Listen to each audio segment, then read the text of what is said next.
Hello, good morning, नमस्कार। सभी का स्वागत है पावर ऑफ नॉलेज लीगल मेरे इस चैनल पे। आई होप सब अच्छे से पढ़ाई कर रहे होंगे। ठीक है, मॉडर्न हिस्ट्री सीरीज़ चल रहा है अभी तक। हम काफ़ी सीरीज़ लगा चुके हैं। पहले हमने पॉलिटी सीरीज़ की थी, फिर इकोनॉमिक्स किया था। आजकल हम क्या कर रहे हैं, मॉडर्न हिस्ट्री कर रहे हैं ना।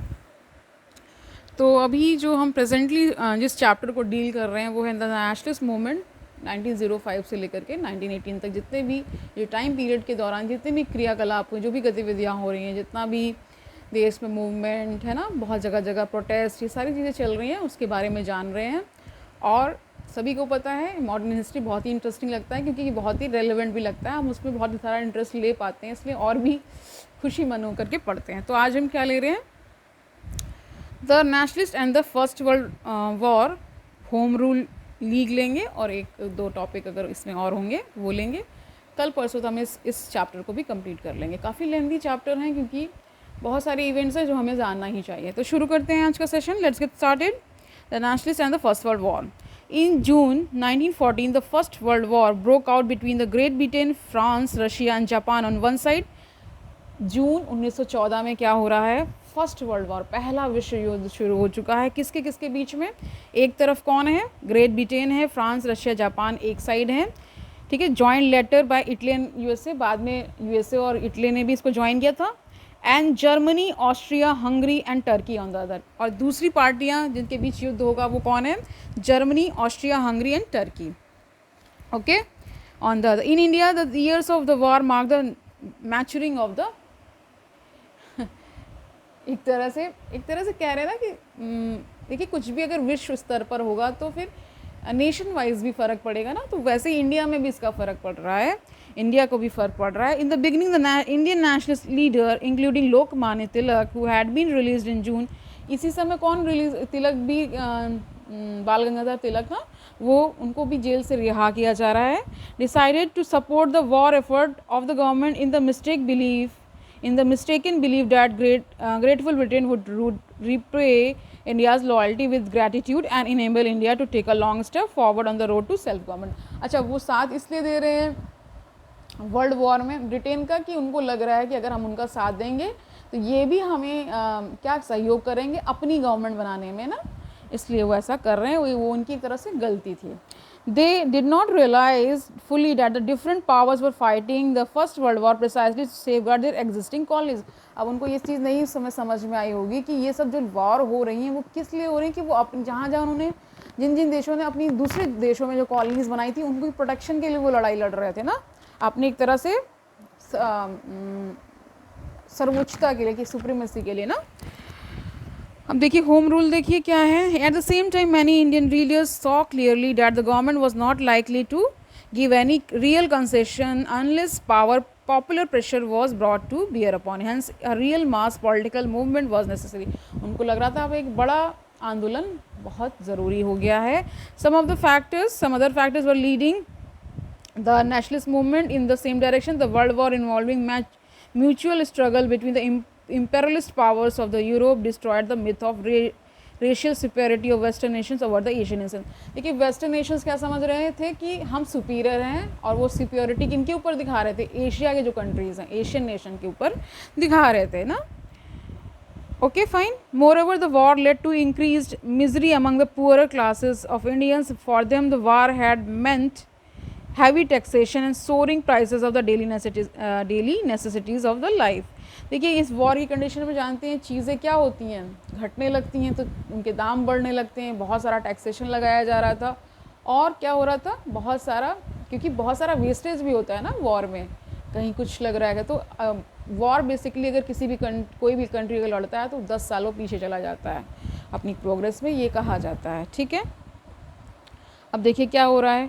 Consequently, the war years were years of intense nationalist political agitation, but this agitation could not be carried out under the leadership of Indian National Congress, which had become under moderate leadership a passive and inert political organization। देखिए आपने inert gases के बारे में chemistry में पढ़ा होगा, जिनका कोई बहुत ज़्यादा एक्टिव नहीं होती, वही इनर्ट गैसेस होती है। तो वैसे बता रहे थे कि INC जो है इस समय बहुत ही इनर्ट टाइप वाला बिहेवियर कर रहा है ना, और अब वो नरम दिल से काम नहीं चलेगा ऐसा लग रहा है। और इससे ये भी पता चल रहा है कि अब क्या है, कुछ आतताई, क्योंकि वो सब आतताई हैं अंग्रेज, तो उनको मुंह तोड़ जवाब देने के लिए हमें भी क्या एक्सट्रीमिस्ट मूवमेंट लाना पड़ेगा, यानी जो गरम दल वाले हैं उनको आगे आना पड़ेगा और उनको एक मतलब वैसी लड़ाई लड़नी पड़ेगी, उनको उन्हीं के ही शब्दों में जवाब देना पड़ेगा ना, ठीक है।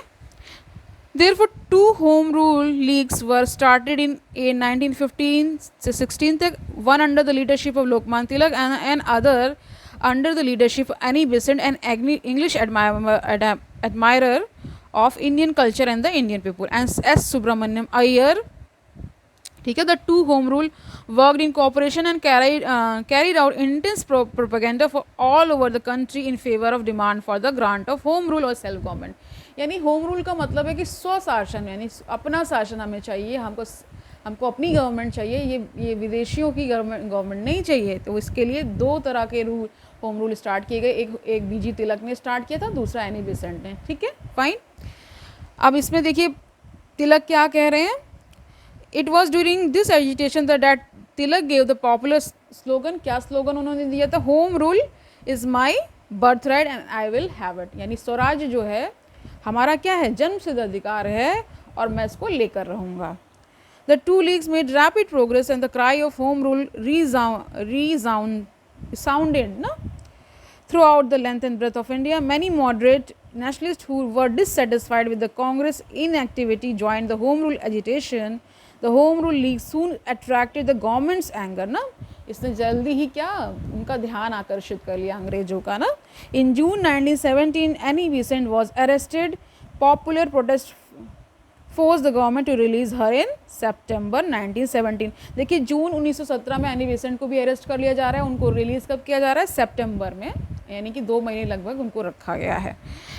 The war period also witnessed the growth of revolutionary movement. The revolutionary groups spread from Bengal and Maharashtra to whole of the northern India. अब northern India में क्या है, revolutionaries यानी कि जो वॉर और उन्हीं के शब्दों में जवाब देने के लिए तैयार थे, ऐसे लोग भी तैयार हो गए थे। अब यहाँ नरमी से पेश आने की ज़रूरत नहीं, अब वही समझ रहे थे हमें गर्मी से पेश आना होगा ना।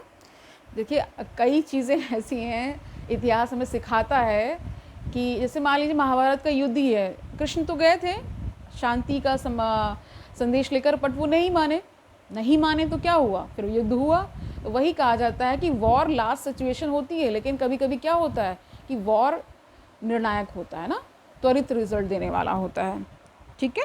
Indian revolutionaries in the United States of America and Canada had established the Ghadar revolution, ठीक है। Ghadar rebellion party 1913, Ghadar party आपने सुना होगा इनके बारे में, तो ये वहाँ पे बन रही है यूनाइटेड स्टेट्स ऑफ अमेरिका और कनाडा में ना। Most of the members of the party were Punjabi Sikh, इसमें पंजाबी सिख लोग ही ज़्यादा हैं। Peasants and ex soldiers who had migrated there in search of livelihood, वो अपनी जीविका चलाने के ही उसके उद्देश्य से वहाँ गए थे कि जीविका चल सके, कुछ हम कमा पाएँ, अपनी रोजी रोटी कर सके, इसलिए वो वहाँ गए थे। कहाँ गए थे, विदेशों में जाते हैं ना लोग काम करने। Who had faced the full brunt of racial and economic discrimination, Lala Hardayal का नाम सुना होगा, Mohammad Barkatullah, Bhagwan Singh Ramchandra and Sohan Singh Bakna were the prominent leaders of the Gadar party, सबने इनका नाम सुना होगा। The party was built around the weekly paper, the Gadar, एक weekly paper भी निकाला जा रहा था जिसका नाम गदर है, which carried out the caption on the masthead, अंग्रेजी राज का दुश्मन, एक टाइटल के नाम से ये पेपर निकाला जा रहा है, ठीक है, फाइन। आगे देखिए, an enemy of the British rule, इसका इंग्लिश ट्रांसलेशन है, wanted brave soldiers the Ghadar declare to stir up the rebellion, यानी कि उसको और थोड़ा सा कह सकते हैं कि उसे और थोड़ा सा रफ्तार देने के लिए क्या किया गया, इस तरह के स्लोगन्स निकाले गए बहुत सारे, और ना वहाँ पैम्पलेट्स डाले गए, न्यूज़पेपर्स में निकाला गया, वीकली लोग निकाल रहे हैं ना, ताकि वो समझ पाए, नॉर्मल जो पब्लिक है, वो मासेस हैं जो समझ पाए कि देश में क्या हो रहा है। अब ये क्या मांग कर रहे हैं कि हमें बहादुर ब्रदर्स चाहिए, ठीक है, कि ताकि हम इस लड़ाई को लड़ सकें। Pay, death price, martyrdom, pension, liberty, field of battle, India, इस तरह के वो स्लोगन्स दे रहे हैं। इस तरह से वो बीच बीच में कुछ कैप्शन में लिख लिख के डाल रहे हैं कि ऐसे लोग चाहिए हमें ना, जो कि जान मान अपना देने के लिए तैयार हों देश की स्वतंत्रता के लिए ना। The ideology of the party was strongly secular, इसमें कोई इसमें धर्म और रिलीजन की बात नहीं, सेकुलर था पूरा का पूरा। In the words of Sohan Singh Bakna who later became a major peasant leader of Punjab, we were not Sikhs or Punjab is our religion was patriotism, यानी कि हम यहाँ पे सिख और कोई किसान विसान नहीं है, हम क्या हैं, देशभक्त हैं, ठीक है। The party had active members in other countries such as Mexico, Japan, China, Philippines, Mallya जो भी पढ़ लीजिए, Singapore, Thailand, Indo China and East and South Africa, इन देशों में भी इनकी ब्रांचेस थी, इनके लीडर्स थे, ठीक है। The Ghadar party was pledged to wage revolutionary war against the British in India as soon as the First World War broke out in 1914. The Gadarites यानी गदराइट्स ठीक है, वो क्या कर रहे हैं, decided to send arms and men to India to start an uprising with the help of soldiers and local revolt, and local level पे जो रिवॉल्यूशनरी जो तैयार किए गए थे ना लोग, तो उनको संदेश दिया जा रहा है कि तैयार रहिए, अब कभी भी युद्ध इस स्तर पे किया जाएगा और इनको मुंह तोड़ जवाब दिया जाएगा अंग्रेज़ों को। फाइनली 21 फरवरी 1950 को क्या हुआ, 21 फरवरी 1915 को क्या हो रहा है, was fixed as a date for an arm revolt in the Punjab, यहाँ पे शस्त्रों के साथ जा कर के एक आर्म रिवोल्ट की योजना बनाई गई पंजाब में लड़ने के लिए ना, ठीक है। Unfortunately the authorities came to know of this plans, इनको पता चल गया अथॉरिटीज़ को, एंड टुक इमीडिएट एक्शन, उन्होंने एक्शन ले लिया। The rebellious regiments were disbanded and their leaders were either imprison और आ जाए, तो उन्हें कारावास दे दिया गया लीडर्स को या उन्हें फांसी की सज़ा दे दी गई ना। For example 12 man of the 23rd cavalry were executed, उनको सज़ा दी गई, ठीक है, 12 लोगों को एग्जीक्यूट कर दिया गया। The leaders and the members of the Ghadar party in the Punjab were arrested on mass scale and tried, सबको अरेस्ट कर लिया गया इन लोगों को। 42 ऑफ देम वर हैंग, 42 लोगों को फांसी की सज़ा ना। 114 वर ट्रांसपोर्टेड फॉर लाइफ, बाहर भेज दिया गया, and 93 were sentence to long terms of imprisonment, बहुत लंबा कारावास इनको 93 लोग को दिया गया, ठीक है। Many of them after their release found the Kirti and communist movements in the Punjab. Some of the prominent Gadar leaders were Baba Gurmukh Singh, Kartar Singh Saraba, Sohan Singh Bakhna, रहमत अली शाह, भाई परमानंद and Mohammad Barkatullah, ये सारे वो leaders हैं जिनको release किया गया और फिर उन्होंने आगे बढ़ चढ़ के आंदोलन किया। Inspired by the Ghadar party 700 men of the 5th Light Infantry at Singapore revolted under the leadership of Jamdar Chishti Khan and सूबेदार दुंदे खान ना, इनके अंडर में कहाँ पे रिवोल्ट हो रहा है, सिंगापुर में हो रहा है। They were crushed after a bitter battle in which many died, काफ़ी लोग इसमें मर गए थे। 37 others were publicly executed, executed का मतलब तो फांसी देना ही ना, 37 को पब्लिकली फांसी दी गई, while 41 were transported for life. Other revolutionaries were active in India and abroad in 1915 during an unsuccessful revolutionary attempt. Jatin Mukherjee, popularly known as क्या है, Bagha Jatin, gave his life fighting with the police at Balasore ना, यहाँ पे लड़ते हुए वो एक तरह से अपनी उन्होंने एक तरह से जान दे दी ना। रास बिहारी बोस, राजा महेंद्र प्रताप, लाला हरदयाल, अब्दुल रहीम, मौलाना ना, Maulana Ubaidullah Sindhi, Chempakaraman Pillai, Sardar Singh Rana and madam Cama were some of the important Indians who carried on revolutionary activities and propaganda outside India, where they gathered the support of socialists and other anti-imperialists. यहाँ पे बाहर भी वो अपनी अलग तरह से अलग जगा रहे थे, अपना सब कुछ क्या दाव पे लगा रहे थे देश की आज़ादी के लिए, ठीक है। अब देखिए, अब लास्ट इसमें जो आता है वो है क्या है, लखनऊ सेशन है ना, लखनऊ सेशन थोड़ा देख लीजिए क्या है। The nationalists soon saw that disunity in their ranks were injuring their cause, that they must put a united front before the government. The growing nationalist feeling in the country and the urge for national unity produced two historic developments. क्या दो historic developments हुए at the Lucknow session of Indian National Congress in 1916. Lucknow session कब हो रहा है, 1916 में हो रहा है ना। The first the two wings of the Congress were united, जो 1907 में split हो गया था वो अब unite हो रहे हैं। The old controversies had lost their meaning and split in the Congress had led to political inactivity. Tilak release from jail, Tilak को रिलीज कर दिया गया. इमीडिएटली gave द कह रहे हैं कि ना जैसे कि देश में अगर इतने बहादुर लोग हैं तो देश को तो आज़ाद होना ही था, ये भी समझ में आती है ना बात. तिलक release from jail in 1914 immediately saw the change in the situation and set out to unify the two streams of Congress. सबको एकजुट करने के लिए उन्होंने प्रयास किया, कहा कि अब एकत्रित हो जाइए, ठीक है.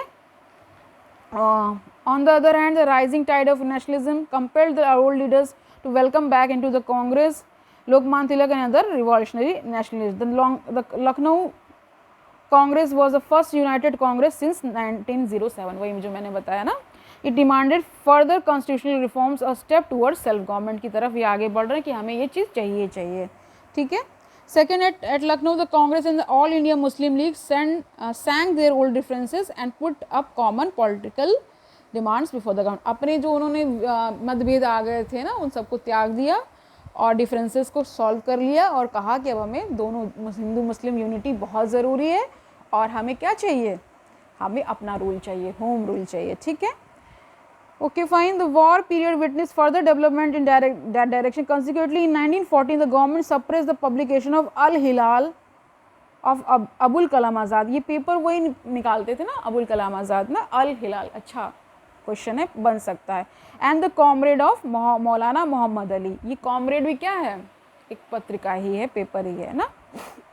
It also interned the Ali brothers, Maularis Muhammad Ali, Shaukat Ali and Hasrat Mohani and Abdul Kalam Azad. The league reflected that at least partially the political aggression of its younger member. It gradually began to outgrow the limited political outlook of the Aligarh school of thought and move closer to the policies of the Congress. एक दूसरे का सम्मान कर रहे हैं, एक दूसरे की पॉलिसीज़ को रिकॉग्नाइज कर रहे हैं, ये जान चुके हैं कि अलग अलग रह के कभी आज़ादी मिल नहीं सकती है, तो हमें एकजुट होना ही होगा, ठीक है. The unity between the Congress and the League was brought out by the signing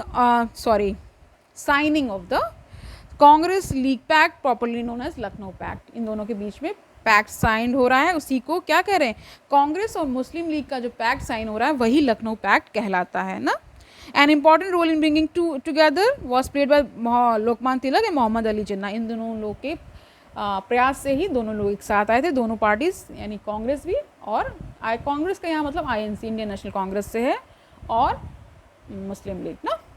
because the two believe that India could win सब government only through Hindu Muslim unity, ठीक है.